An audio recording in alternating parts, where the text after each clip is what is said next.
I.O.W. Sports Network, late night edition. Let's go. Come on. We about to raise the bar. Wild card mark. Everybody grab a seat, cause you know we about to spark. Late night sports talk. Modelo Le Cigar. Man, you don't wanna start.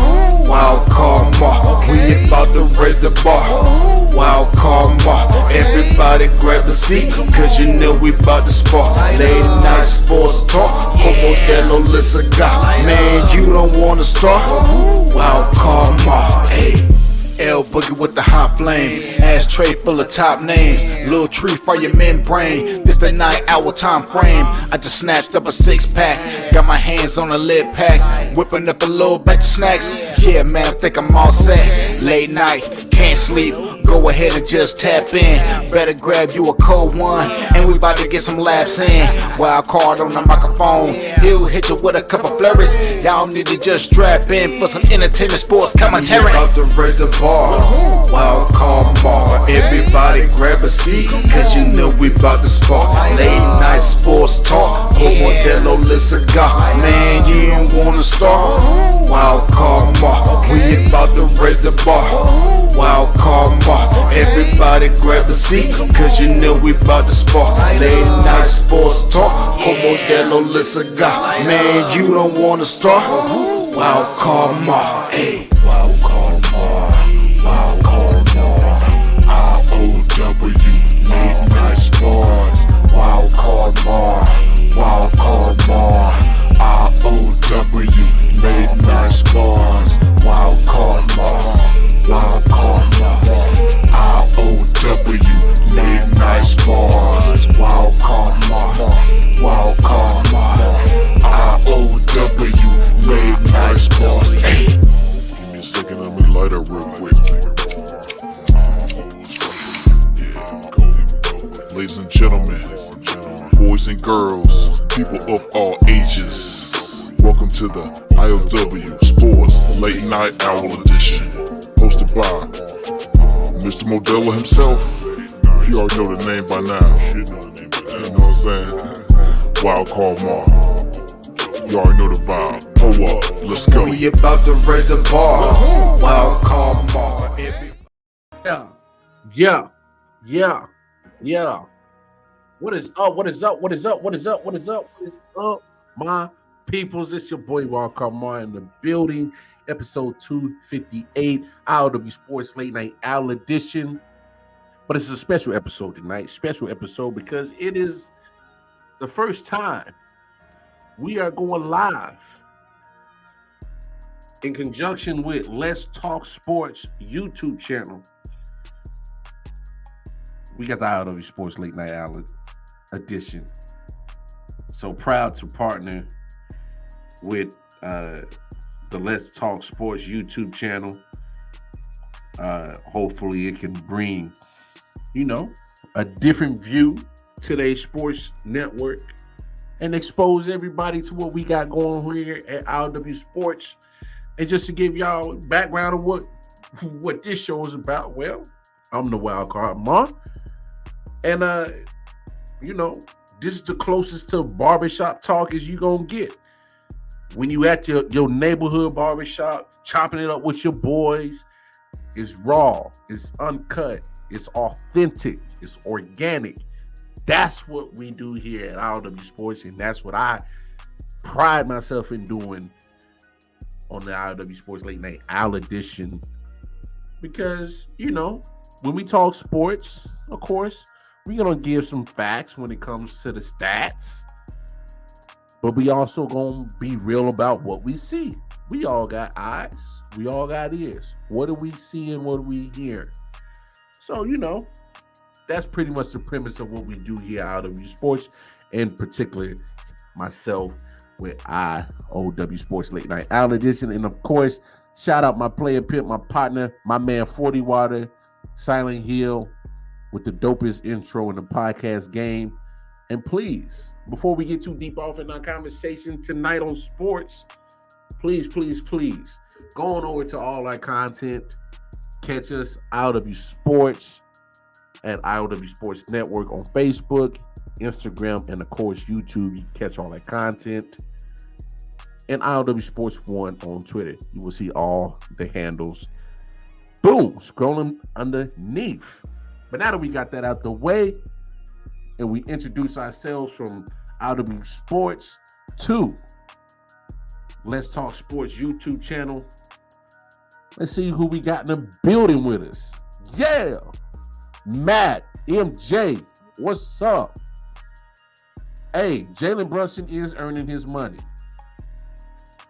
He is earning his money. I thought they overpaid him. Hey, we could talk about it.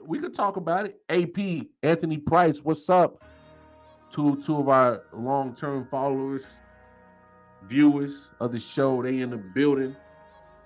And hey, Jalen Brunson has made a difference for the Knicks. Let's talk about it. Jalen Brunson has. But that is also one of those narratives that I think needs to be put to bed, that's saying, hey,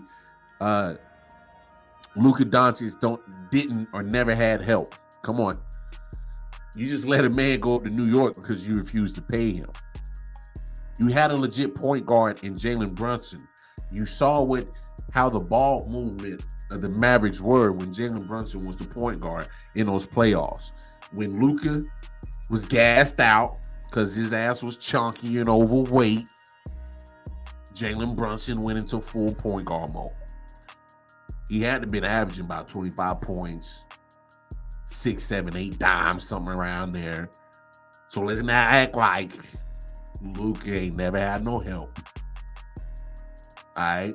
Kristaps Porzingis at least played half the season those 2 years he was in Dallas.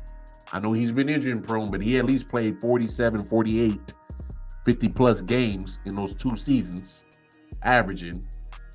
And he was averaging pretty much a double-double. 20 points and almost 10 boards. So let's not act like I hate this narrative. Now, I know this is new content to Let's Talk Sports, but this is what I do. I can't stand when the national media likes to paint certain narratives, say certain things, but look at here, my eyes ain't deceiving me and neither is my ears. What's up? You can't keep painting these narratives that Luka Doncic doesn't have help. Let's be honest with what the Dallas Mavericks are. The Dallas Mavericks are literally about Luka Doncic, who really, he's controlling all aspects of the offense. Shout out to my man Melvin Wall, the Man Down Sports Podcast. He'll talk about it in depth. And I love when he talks about in depth basketball because that man knows what he's talking about. He's gone on about it and said it numerous of times. When you got one guy that is responsible for the ball handling on offense, as in he's coming up with the ball about 80-90% of the time. He's the one that's distributing the ball. He's the one that's shooting the ball, scoring the ball, and getting rebounds in there. So it's like when you got one guy that's literally has his hand in just about every aspect of the offensive side, what does that leave everybody else to do? Oh, yeah, just make sure you rebound and give us another opportunity for Luka to do it. We got to be honest about what Luka Doncic is. Hell of a talent. But he's not going to win a championship. No time soon. Because that's not what the Dallas Mavericks are built for right now. They're built to put butts in seats. Mark Cuban is his businessman. Do y'all not understand this? The man is on Shark Tank. The man acquires businesses, funds businesses. He is a businessman. So guess what? He's about the paper. He can give you and sell this hope dreams that he's about championships to all the people, if you want to believe it or not. But no, he's about right now establishing Luka as a top, not in conversation of where you want to rank him. No, he is trying to market Luka Doncic as an international superstar. So therefore, you have to showcase him like a star, not a winner. Hear my words, what I'm saying. Mark Cuban is marketing him as a star, not a winner. Because Luka Doncic is going to do what? Y'all saw with the numbers, the crazy numbers he put up last week. the crazy 60 point triple double. That puts asses in seats. That puts viewerships on TVs, apps. Gets people talking about Luka Doncic. Yo, did you see how crazy the numbers he put up? It just was ridiculous. It just was nuts.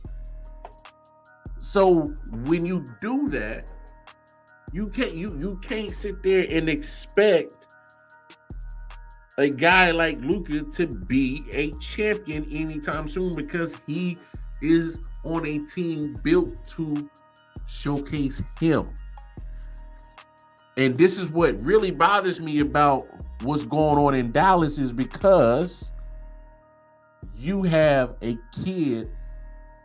coach like Jason Kidd, whose career was about what? Distributing the ball, team basketball. And this is what makes it so hard to watch this new age basketball, because the more you watch it, the more and more and more and more and more that you get away from the fundamentals of what the whole basis of basketball was about. What happened to the mid-range, y'all? What happened to the mid-range?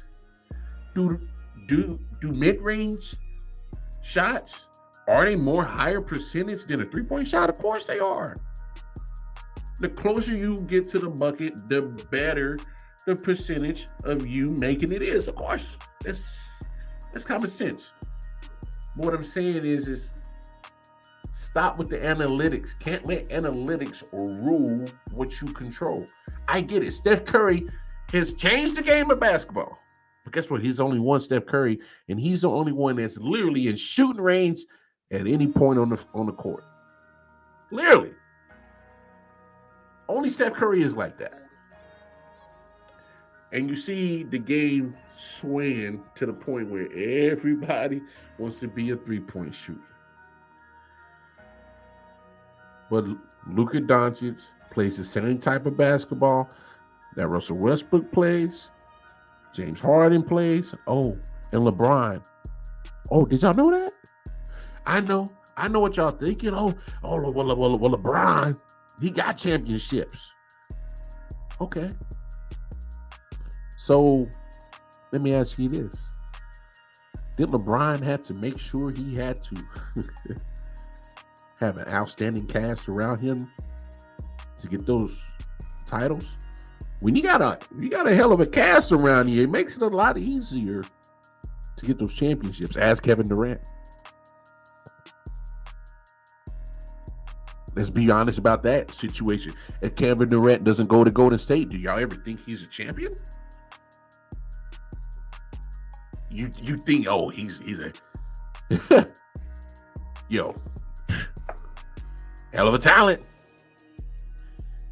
hell of a ball player.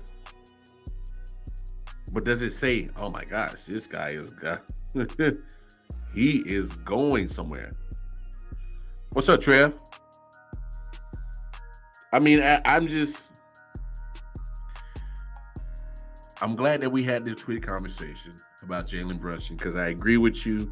I did feel that they overpaid. All right? I did feel that they overpaid. The Knicks did. But you see the production that he's doing. You seeing it's almost a culture shift being changed with Jalen Brunson in the building. All of a sudden, Julius Randle remembers how to play basketball again. Y'all remember a couple of years ago, Julius Randle, people were talking about him in MVP talks. Then the playoffs happened. And then all of a sudden, he disappeared. And then all of a sudden, ever since that playoffs against the Hawks, he was like, damn, had a bad year last year. Now, all of a sudden, it looks like he's back. He's back to old Julius Randle. So, hey, I love it. I'm glad that Jalen Brunson is proving me wrong. And I know you Knicks fans are happy that you finally get something to cheer about. Because I'm about tired of y'all depressed state that y'all been in. Y'all Knicks fans is probably the most depressing basketball state fan base that I've ever seen. Y'all been waiting for a championship. Y'all been Y'all can't wait.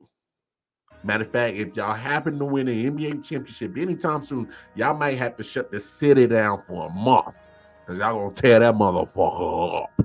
Y'all gonna tear it up. Y'all gonna tear that city up because y'all gonna be so happy and elated. It's been a minute. It's been some rough years. I remember when y'all was tanking so bad for Zion. And y'all ain't even win the lottery pick. He go to New Orleans, right? Y'all failed it. Y'all couldn't even get that. So, yeah, good numbers by Julius Randle. Thank you, MJ, my stat guy. Averaging 24 points, pretty much, and 10 boards. Hey, gotta love it. You need that. You need that. Question is, y'all gonna have to stay healthy. Obviously, you're gonna have to deal with Embiid and the Sixers. See if James Harden can stay consistent, can stay healthy, keep the weight down, stay engaged. Don't be talking about a possible reunion with Houston in the middle of your season. I didn't like that, y'all. I didn't like that. What the hell are you talking about possibly going back to Houston in the middle of the season right now? You're playing right now. What are we talking about, James Harden? But anyway, Knicks, you got to worry. I mean, still got to worry about the Nets. I know KD's going to be out for probably a month or so. But Nets been doing well. Obviously, you got to worry about the Bucks. Got to worry about the Cavaliers.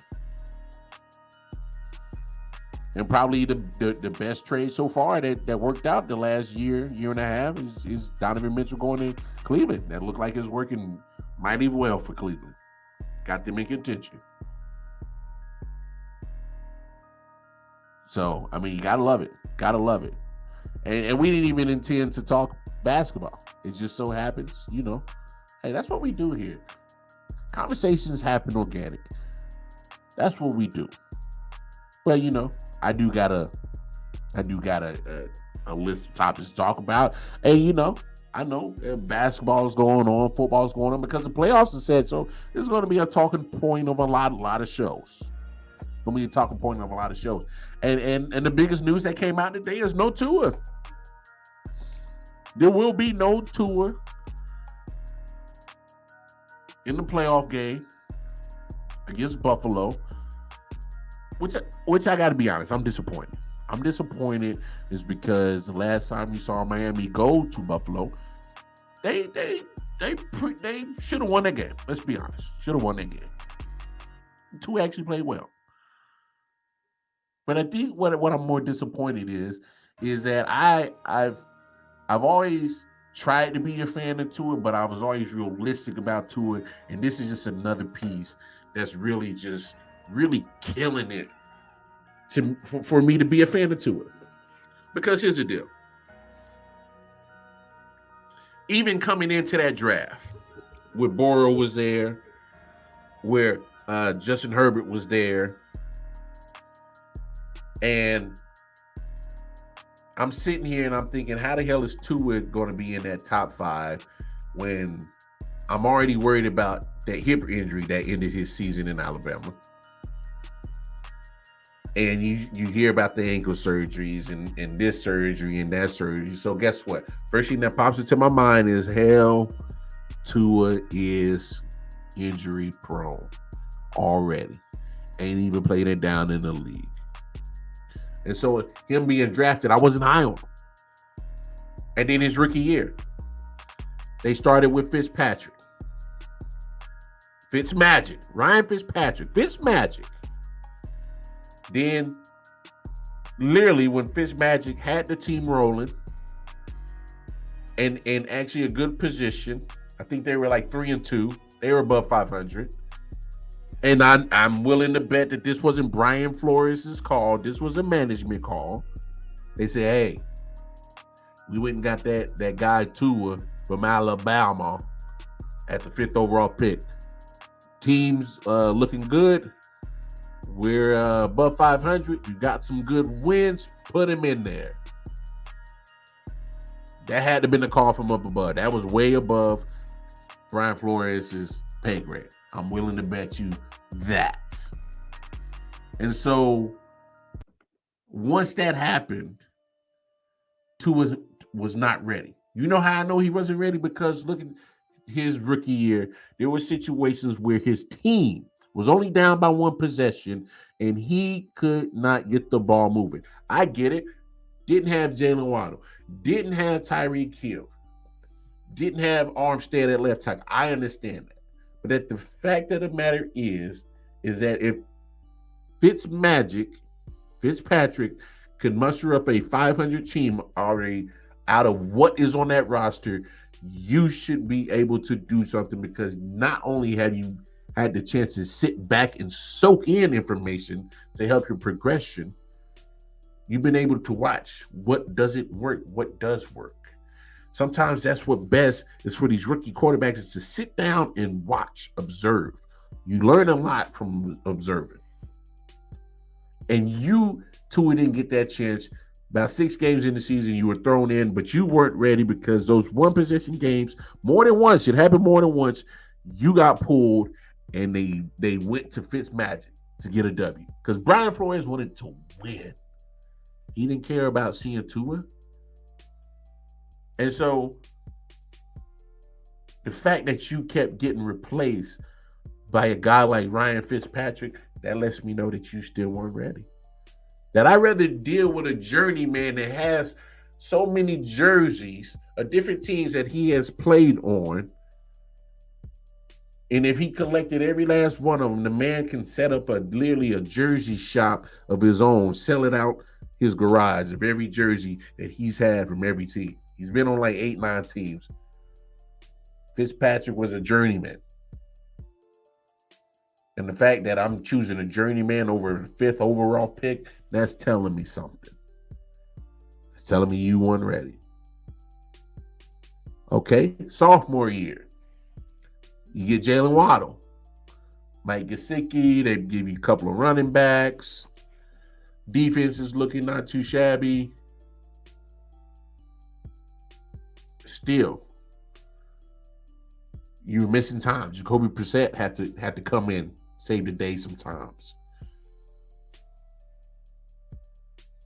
You're missing game here, missing game there. Hey, here we go. Another year. Tua hurt. And then now we get to this year. They go out, go get Tyreek Hill. They get you a left tackle. They bring in some more running backs. Now you got weapons. Still got that solid defense on the other side. To me, this was Tua make it or break it year. I need to see something from Tua. If I was a general manager of the Miami Dolphins, this is my break it year for Tua. I need to see what you got. Because if you don't, I got to start thinking about some other shit. That's just the bottom line. When you got the Jets in your division, Patriots will always threaten to snatch a playoff spot from you. Buffalo Bills in your division. Can't compete if you ain't got a quarterback. And so now we dealing with a guy that's had, say what you want, he's had 3 concussions. I saw one we fell against Buffalo. There's another one when he's in Cincinnati. And then against Green Bay, Christmas Day. And so you're dealing with a guy that was already injury prone. Secondly, what was a guy that you couldn't 100% trust. Otherwise, why do you keep putting it in a journeyman in crunch time? And now you dealing with concussions. Well, if you sneeze too hard, you might concuss yourself. You fart too hard, you might concuss yourself. I mean, I'm exaggerating. I don't know if you fart too hard, you might get a concussion. But still, the point remains the same. This dude is a walking concussion at any point in time. And so the fact that the Dolphins have already ruled out Tua Tagovailoa, guess what? I'm okay with it. That puts your team at a very bad disadvantage. It does. Putting a rookie like Skylar Thompson in, oof. Too bad your backup and Teddy Bridgewater can't stay healthy neither. That's another thing we got to talk about with the Dolphins. Dolphins, you got it. I think the Dolphins got to go into the draft and try the quarterback. I don't even know if they even have the draft capital enough to even go up there and go get a quarterback. But guess what, man? I think you need to start investing in another quarterback. Because obviously, Teddy Bridgewater is an option. His backup is not working because the backup is not available. Because when he has to go in for the starter, who's always often not available, the backup is getting hurt. And so Bridgewater can't stay healthy whatsoever this year. So obviously you need to reevaluate your backup position. More than likely, elevate Skylar Thompson to your future backup position for a long time.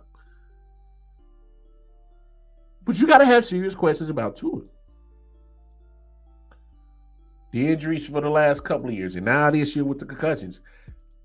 If I'm Miami, why would I want to put myself in this situation and having to be that owner of the team to say, please go out and play, and then next thing you know, you get another concussion, and now what? Now the game's taken from you. Now your life's taken from you because hell, hopefully you ain't brain dead, ain't brain stupid. So I would question whether I will want to be the owner of that team to let Tua Tagovailoa play again. You can't play with the head. You can't play with the head in this sport. This sport is too violent, and you take another hit to Tua's head, I don't know what to really think. I wouldn't put him out there. I would have to have a serious conversation, bro, and be like, bro, I know you love the game of football, but brother, I'm more concerned about your health than you playing this game. I'm more concerned about after football. Are you going to be able to mentally be there for your family? Are you mentally going to be there to have kids if you ever have some? If you already do have some, are you going to be mentally right to be that father for those kids? Are you going to mentally be there to be that spouse? I wouldn't let Tua, hey man, after Green Bay, say what you want. After Green Bay, I'd have been like, hey, bro, clean your locker out. We'll pay you for the rest of the season, but I can't do it. I can't risk your health, your future health of literally outside of football. I can't do it. I wouldn't want to do it. But this puts Miami at a huge disadvantage. It really does. But I'm telling you, you as a franchise, the Miami Dolphins need to have a conversation on your quarterback position. Not only your backup, but as your starter. When you are literally a walking medical situation. Because I don't know about y'all. I can't look at no more DeMar Hamlins on the TV. I saw it live. I don't want to see it. I saw it on TV just like everybody else. Imagine being live in the stadium. I don't want to see that. So if me personally, Tua, have a seat. Take your pads off. Give me your helmet, pimp. Not on my watch. Not on my watch. So there's no way I would allow Tua to even do it. That's why you have to consider getting a quarterback to compete for your starting job. And you definitely got to upgrade your backup. Because when Tua's hurt, for some reason, Bridgewater ain't been available because he's hurt. Because all the times as he got hurt, subbing in for Tua. So you got one hurt motherfucker, backing up one hurt motherfucker. And Skylar Thompson just looking like, well, I'm a rookie. I wasn't even supposed to see you in the field. But you two hurt motherfuckers got me on the field. But if I'm Skylar Thompson, I would not take this game for granted. I know you're up for a tall task going against Buffalo. A lot of people Super Bowl favorite. Yes, even my Super Bowl favorite. Because I, being the Kansas City Chief fan I am, took my bias out and I looked at literally the makeup of each team coming into the season. And Buffalo looked like the legit Super Bowl contender. And that's why I picked them. So I'm just of the mindset. You got to address things where you're having issues at and say what you want. This is becoming an issue. And if I'm Skylar Thompson, I would use this as an advantage in my favor and go out and play the game of my life. Just throw it all out there, leave it all on the field. And even if you lose, you create such a buzz and a stock for yourself, because if you have a great performance in backup duty, because he's a third string now, if he goes in and has a hell of a game, or take this Miami Dolphins on a nice little run. I'm not saying it's going to happen, and I doubt it'll happen, but things, craziest shit has happened. If they go in there, Buffalo, and beat them with the third string quarterback, Skylar Thompson creates such a market for himself, because you can't say he wouldn't, because we got Mr. Irrelevant down in San Francisco doing great things too. Now, I get that they are on two different teams. You put them side by side, of course, San Francisco is a better team. But when they played each other, it's not like San Francisco mollywopped on Miami, because, first of all, McDaniels, who came from San Francisco, if you're paying attention to how Miami's been playing football, they're a version of what? San Francisco. They do a little bit of let's bully ball, run the ball, win the trench war on both sides of the football. They have the same mindset. They don't have the same athletes. They ain't got no Bosa. They ain't got no Fred Warner. You know, they ain't got no Debo. They ain't got no Kittle. They ain't got no Christian McCaffrey. But Miami has some solid. Come on, you got Tyreek Hill. Got Jalen Waddle, a nice second-year receiver. Mike Gesicki. I don't know why his tight end numbers are down this year. Makes no sense. He's a solid tight end. You know? Got Raheem Mostert. Knows the offense in San Francisco. Hence the reason why he's on his team. Jeff Wilson Jr. got traded to San Francisco, from San Francisco. He knows McDaniels' offense. So there's familiarity with certain players. But let's not act like Miami ain't. They tried. They had tried everything for Tua. Now Tua just needs to show that he can stand up and stay healthy. That's it. That's it. I had a great season. At some point, I was giving his props. I'm like, yo, dude's playing well. Getting the ball to his receivers, getting the ball to Waddle, getting the ball to Tyreek Hill. It's concussions that got me really worried. I'm scared anytime somebody get close. Oh, please don't hit his head. Please.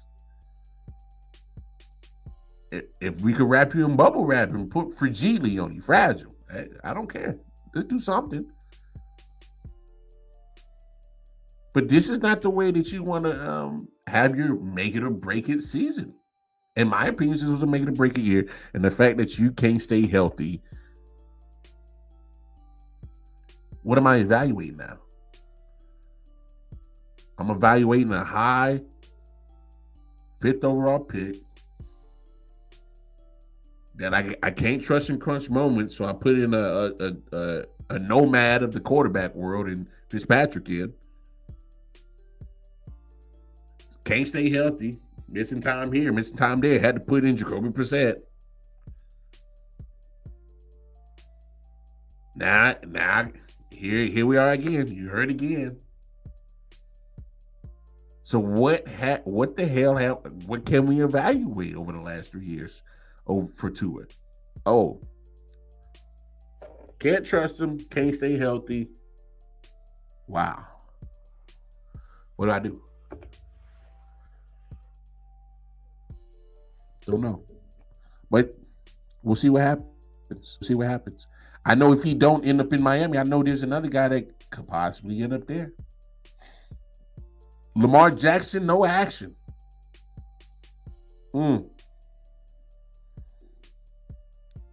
Action Jackson. I'm actually a big fan of Lamar Jackson.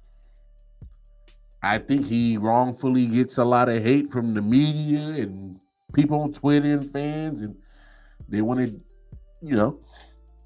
hate on his quarterback skills. Is Lamar Jackson the best quarterback in the league? No. But look at his winning percentage as a starting quarterback. Looks good. Completion percentage gets better. Not to mention, we already know he's a dual threat, like for real dual threat. But here's my thing, and we spoke about it on Monday night. Shouldn't have suited up without that guaranteed money. Just my opinion. Shouldn't have laced up at all. Go through training camp. I'm holding out. I'm holding out till you pay me guaranteed. Well, Baltimore's in a serious situation right now. Because Lamar Jackson ain't practiced in over a month. Now, there's one thing to say, oh, well, the player's resting himself, injuries, knickknacks, and you can get back. You like, all right, he gonna be back. But this dude, who's a mobile quarterback, has a knee injury. And ain't seen a sign of him since. When's the last time you see Lamar Jackson? What's so alarming is he's not practicing. This is over a month and some change now, y'all, from this knee injury. So that leads me to think a couple of situations, a couple scenarios. Y'all let me know if you rock with me. Here's the thing. Here's number one. He finally smartened up once he got the knee injury and said, damn it, I shouldn't have played without that guaranteed money. That's option number one. I think that's probably the most logical one. I think it's a business move at this point. Because let's be honest, I know what teams are going to say. Well, we offered Lamar at the beginning of the season in training camp, and well, we just couldn't come to agreement. No. Y'all want Lamar Jackson at y'all price point, as the Baltimore Ravens price point. See, they're going to sit there and lowball. I don't care what anybody say. They're going to lowball. Because they're going to point at the fact that, hey, you're not winning the big ones. You're not getting enough playoff wins. You're not getting enough this. But you want to kindly forget all of the good things that he has done for y'all. Because there's a point in time after that Super Bowl Joe Flacco in 2013, there was about to be a couple of lean years for the Ravens. And then y'all drafted him. Then y'all drafted Lamar Jackson. And later in his rookie year, helped get y'all to the playoffs. And so now that you got an offense that's literally built around Lamar Jackson, all right? And so that makes him integral to what y'all do as an offense. And the fact that y'all ain't paid him, let me know everything. This man's done a lot for you. Won an MVP. I know we talking about this whole movement of quarterbacks, the Mahomes, the Allens, the Burrows, the Herberts, the Trevor Lawrences, the all of them. You want to talk about all these cats? Which I don't forget about Lamar. So the fact that Baltimore ain't paid him and they made no change, they made no real true effort. And my thing is, if you really, really, really wanted Lamar Jackson, you would have paid him.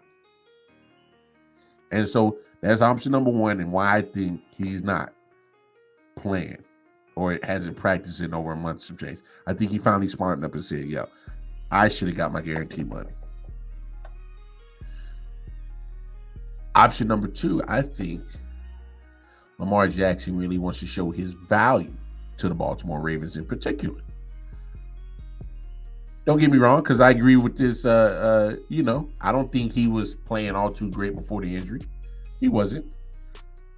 He was having an MVP caliber season the first couple of months of the season, and then don't know what happened after that. But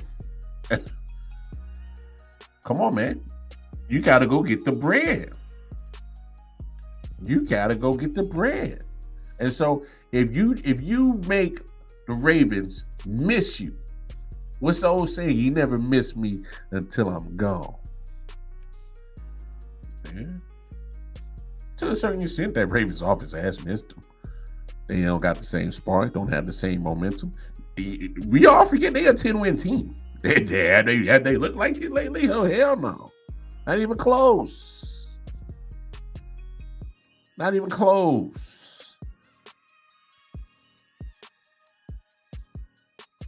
But at the end of the day, playing this game of chicken with a franchise is not going to end well, because that franchise is going to make any and every excuse not to pay Lamar Jackson. This injury could easily have... it's going to get factored into how much money that Baltimore is going to issue, because Baltimore will issue another deal. They're going to issue another contract, and they're going to, at some point in time, and say, "Hey, Lamar, this is as far as we're willing to go. You accept it or you don't." And I'm willing to bet that the Baltimore Ravens will be willing to walk away if he doesn't accept it and look for a trade, because they're not. And I repeat, will not let Lamar Jackson walk out that building without compensation. You don't let people like Lamar Jackson walk out the building and you recoup nothing. You get no kind of compensation. That won't happen. So it's either two things that's going to happen. They're either going to sign him or they're going to trade him. I know, simple. I know. Simple concept, right? But the fact of the matter is, Baltimore has a line where they feel how much money they're going to pay him. Not what Lamar wants to pay him. The Baltimore Ravens are set at a certain price point, and they won't budge. And they're willing to risk it. That's just how it is. That's just that's the business. We see it every day. That's just how it is. How many players y'all see get drafted by one team and actually get the chance to retire and stay with one franchise? It's not that often in the NFL, especially in the NFL. At some point, the team wants to move off from you. They don't care how much of a legend you are. They want to get younger. Come on. Jay, I think it's too late to hold out. He should have did that this year. He should have did that coming into the season. The holdout part is done. He has no leverage if he holds out. If he holds out right now, he has no leverage to get what his money is. He should have did that before the season started. And the reason why he should have did that at the beginning of the season, because he can go and say, "Oh, well, y'all think y'all can do it without me? We'll do it for 17 games then. Let me show you my true value. Let's see the difference of your offense with me and without me. He should have held out in training camp and held out through the season, all the way through the season, just to prove his value to the team. But this is why you, like we said on Monday, I know you want Mama Dukes, you want Mama and them to be part of your life and your professional life. I get it, but does Mama got a damn agency degree? Is she certified to be an agent? Is who her client list? How long she been doing it? I know you love Mama. I love my Mama too, but I know one thing: I will never, ever fuck up my money for my Mama. I will fuck up some money for my Mama, but I ain't gonna fuck up my money because of my Mama. If you know what I'm saying. I'm a spoiler. If I got money, oh, Mama got money too. We balling together.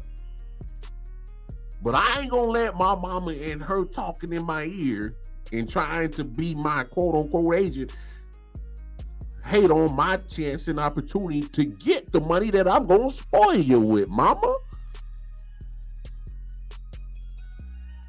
You know? That's just me.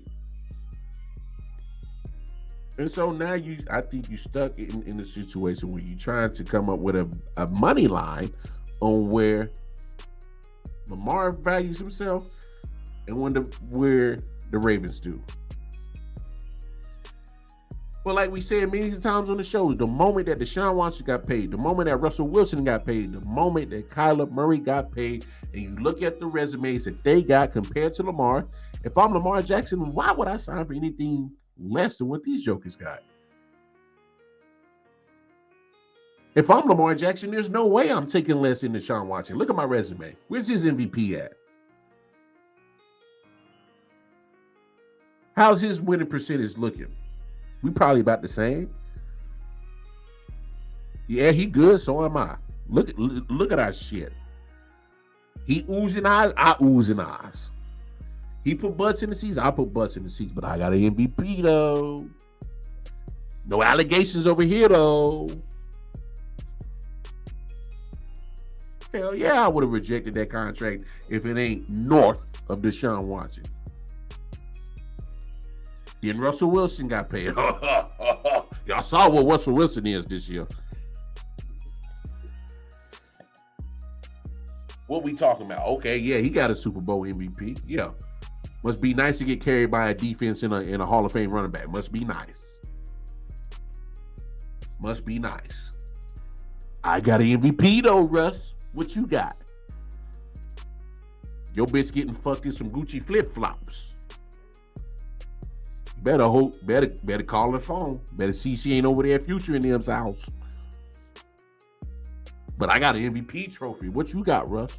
Yeah, shine up that MVP trophy that came on the backs of the people.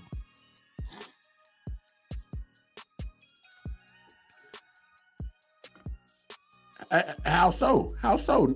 And I could put Deshaun Watson and Lamar Jackson on the same plateau. I think I think both of their careers are quite familiar.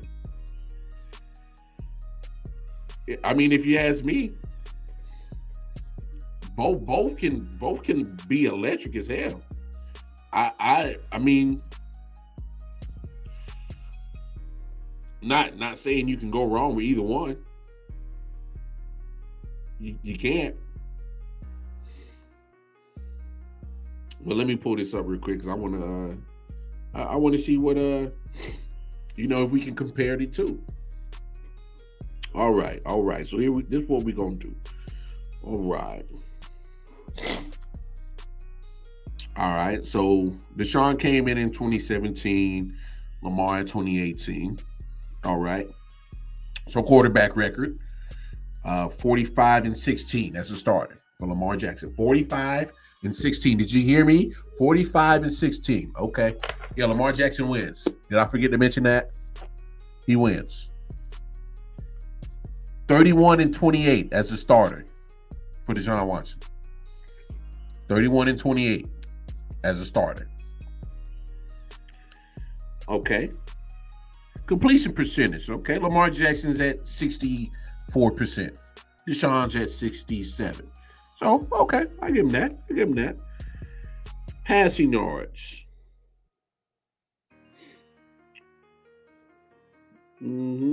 Passing yards. We're looking at 12,009 for Lamar, about 15,641. Okay. There we go. 101 touchdowns, passing touchdowns for Lamar, 111 for Deshaun. Okay. So you're looking at slightly better passing.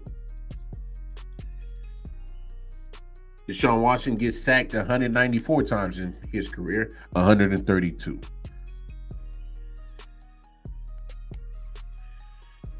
All right. Rushing, let's not even go there. The rushing yards is insane. Lamar Jackson's almost at 5,000. Well, 4,437. Give him about 6 games, he'll be at 5,000. And 1,852 yards rushing for Deshaun. 18 touchdowns for Deshaun rushing, 24 rushing for Lamar. So right there, there's you're really not, stat-wise, you're really not missing a lot between Deshaun and Lamar. That's why I was saying I think they're really on about the same level if you're talking about Lamar and Deshaun. So if I'm Deshaun, exactly why would I want to take less money than Deshaun? We're about the same. I got an MVP. I got a higher winning percentage as a quarterback. Why would I take less money? I couldn't do it. I don't blame him. I don't blame him at all. Okay, so let's look at Russell Wilson. Like I said, we saw what Russell Wilson did. Yeah, I need to get paid more than him. Kyler Murray got paid. Oh, come on, man. What are we doing? I know you want to say Kyler Murray is probably the better passer. That's fine. Still, at MVP over him, I damn sure got the better winning percentage over Kyler Murray. But Baltimore can't wait now. You can't. They should be trying to get this man signed as soon as the offseason starts, because as soon as the offseason starts, guess who's eligible to get contracts, y'all? Joe Burrow. He's eligible for an extension. If he gets a contract before Lamar gets one, guess what? It changes a lot. Oh, Justin Herbert. He's eligible for contract extension. Chargers aren't going to hesitate to pay him. Bengals aren't going to hesitate to pay Burrow. Tua's up for extension, but I would definitely pause on that if I was Miami.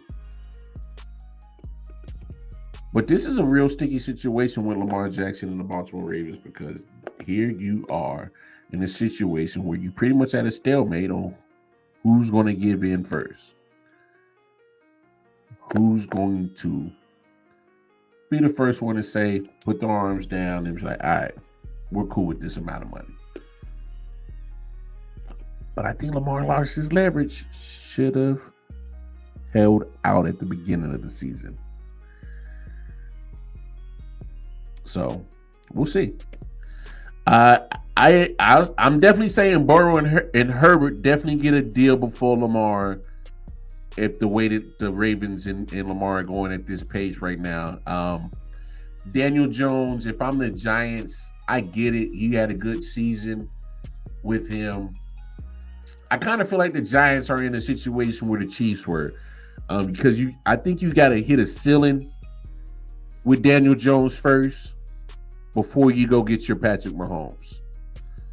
You know, you got your Alex Smith. He's going to get you to a certain point, but Come on, man. What's good? So,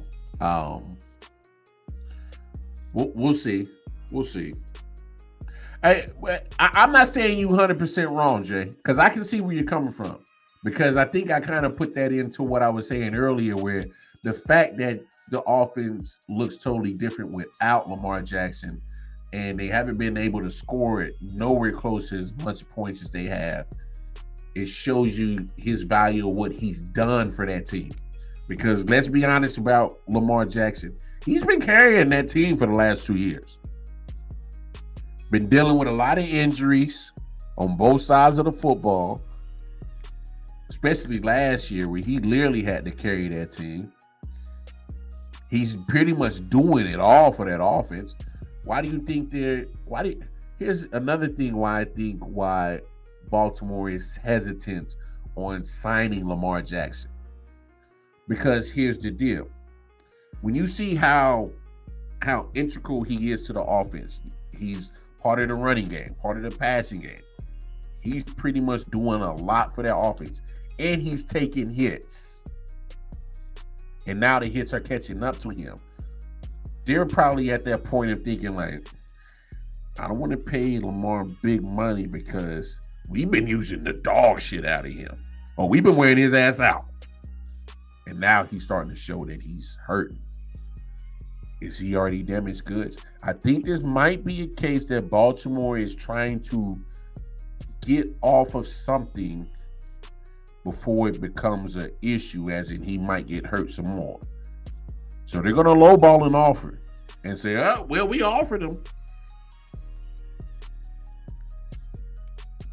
And so that's what I'm saying. They're willing to say, hey, we offered him. He didn't accept. We're going to trade him. I'm telling you right now, in that front office of Baltimore Ravens, they're going to put out an offer and they're hoping Lamar turns it down. Because then they can say to the media, well, we tried. We tried. No, you didn't. You felt that he needed to go because it's time for you to go.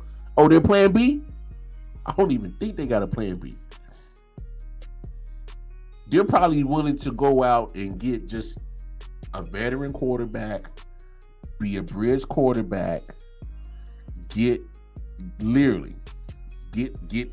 from next year to when you can probably get you a quarterback of the future. Hey, that's not a bad option. It's been chirping.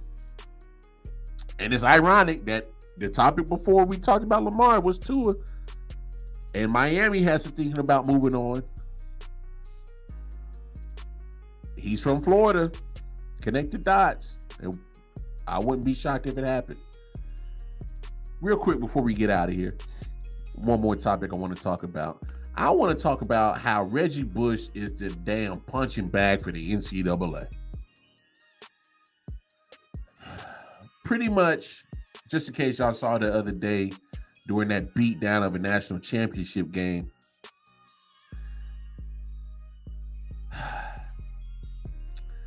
I saw that they're inducting Reggie Bush into the College Football Hall of Fame.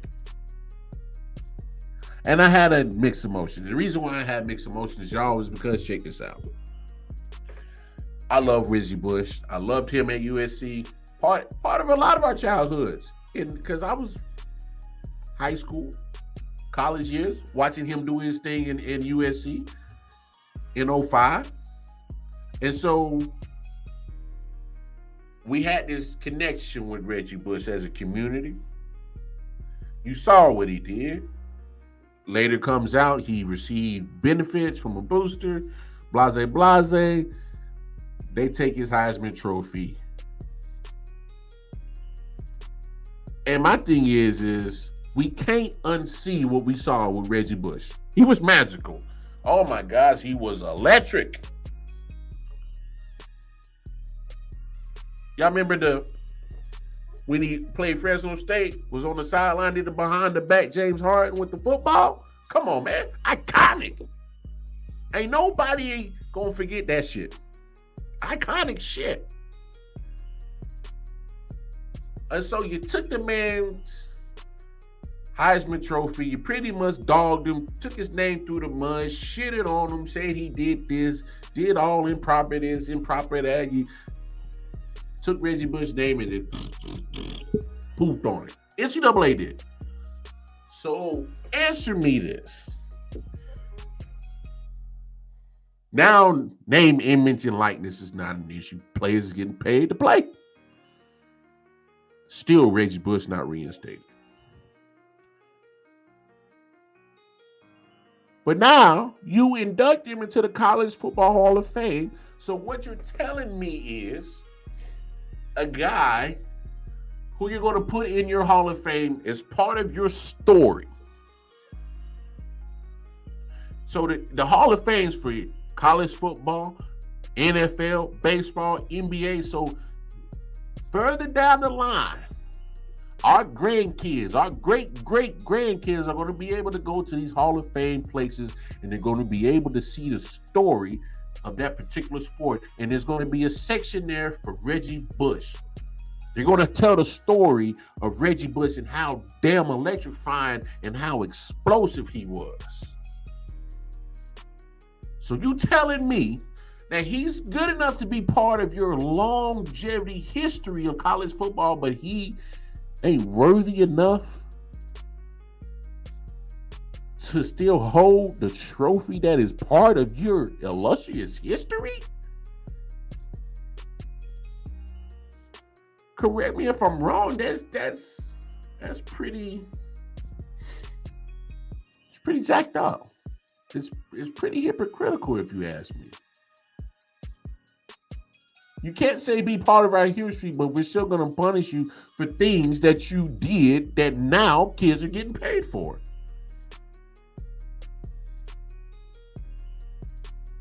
We all been to college. I remember pretty vividly that I was broke as hell. Oodles and noodles. Luckily, I worked at Pizza Hut where I could take home some pieces that didn't get picked up, wrongfully made, and I took them to the dorm room. But now kids get paid off their name, image, and likeness, and Reggie Bush couldn't get paid for his name, image, and likeness back when he was playing. But you cannot erase the memory of what I saw of Reggie Bush. He didn't cheat the game. He got paid for his name, image, and likeness, and exactly what they're doing now. Because he was broke.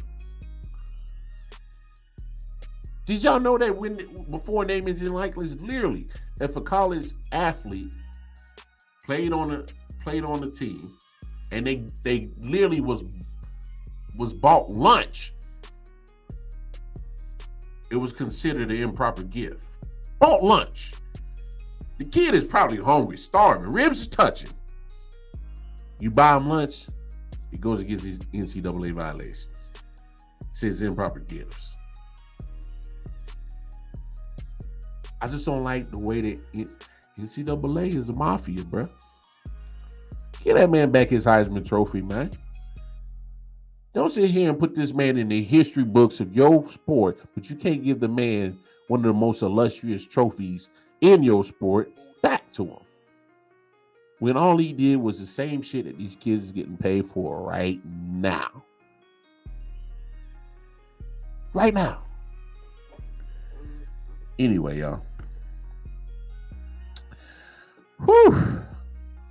Get that man back his trophy. Get that man back his trophy. Give him his trophy back. So, we'll see. I hope they make a petition for it. I wouldn't omit nothing. Give this man his trophy back. Because at the end of the day, we can't unsee what he did. We can't unsee it at all. We saw what Reggie Bush did. He was a nasty. He was that dude. He was that guy. So we can't unsee it. It's impossible. Also, that's just how it is. He didn't cheat the game. The man wanted to put money in his pocket. And I don't blame him. EA Sports was making money off of Reggie Bush that year. How much Reggie see? Nothing. So get that man his trophy back and stop being foolish, NCAA. Stop being foolish.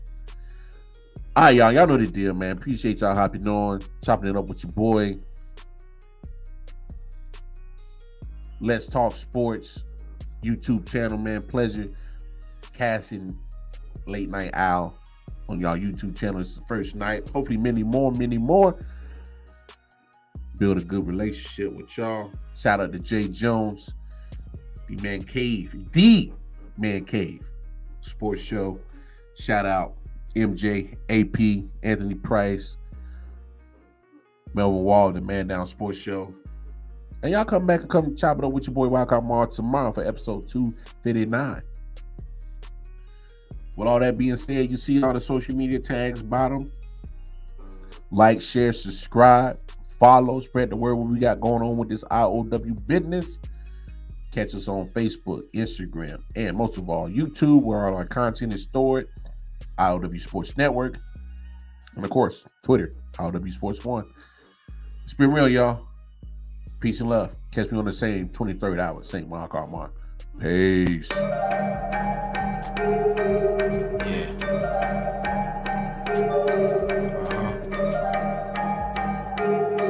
Come on.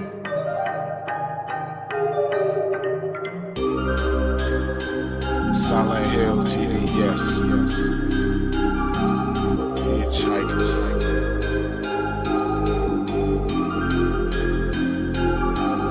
Yeah, smoking so much dope, I'm seeing traces. Visual lasers load across the scene is dangerous, aggressive like behavior. Couple monsters for my neighbors, resisting human nature. Persistently getting greater, bloodshed like the Terminator. Fire up the green, I need it, increase the dopamine. Feel better, so I kill better, doped up for cocaine.